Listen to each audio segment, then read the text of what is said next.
This is a brief lecture from Dr. Jennifer Ripley at Regent University in the statistics class on internal consistency. This is part of the series on factor analysis because internal consistency is often a way to do an extra check on a factor analysis on items in a factor to see that the items are also being consistent. So one of the things that happens about now is everyone's going, this is the very last lecture in the entire semester, right? My brain is tired and I want to be done. Can't this be simple? Well, you know what? It is. It actually is probably the most simple thing that we do all semester. So I've saved the easy for last for you. It's very quick and simple, and it will give me one little statistic to tell me whether or not whether my scale or subscale has internal consistency. So how do you measure? There is a stat to help you with that. The most common one used is Chromebox Alpha. It is a general measure of internal consistency. Notice this is not a factor analysis. This is a completely different thing.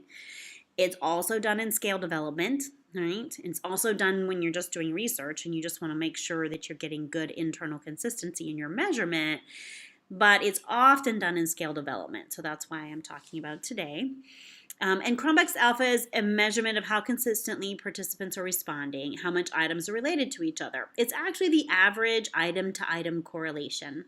Okay, so 0.80 is considered good, 0.90 is excellent, 0.70 is maybe acceptable. Anything below a 0.70 is generally considered not good, and you would be questioning whether or not you have a good scale or subscale that you're looking at if you got that. You can obtain this in SPSS by clicking on Analyze, Scale, Reliability Analysis, and then making sure that it's clicked off the model alpha, Cronbach Alpha is clicked, and click OK, and that's all that it was required. It's very simple to do in SPSS. Just a reminder of what reliability is. Remember, reliability is a measure of how consistently things are happening. You could be consistently missing the target every time in a tight bundle, and it'll show up as reliable, but it won't be valid. So we go back now to our memories, hopefully, when we covered reliability and validity back at the beginning of the semester. But something like that first or that left side target, that is a reliable measure. It's consistent, but it's not valid. So it's not measuring what you think you're measuring. You're not hitting the target. So what you hope for is both reliable and valid. Chromebox Alpha will not be able to tell you whether or not you have a valid measure. It can only tell you if you have a reliable measure.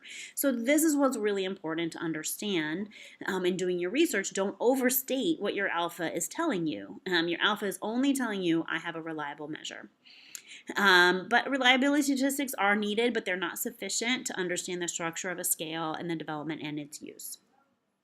It's common to report reliability for dissertations or other studies that you might be involved in, so I want to make sure you know about this. And the statistics that you do, the most common is the Cronbach Alpha. It's a model or measure of internal consistency based on average inter-item correlation. You can see some other ones here. I once got stuck doing a Cooter-Richardson because I had a measure that was dichotomous. It was just a true-false kind of a questionnaire. And so we had to do a Cooter-Richardson. So you can see there's some various things here. Split half, you might remember that from your undergraduate class or something. But it's just important to remember what reliability is, and then the Chromebox Alpha is your good measure of it.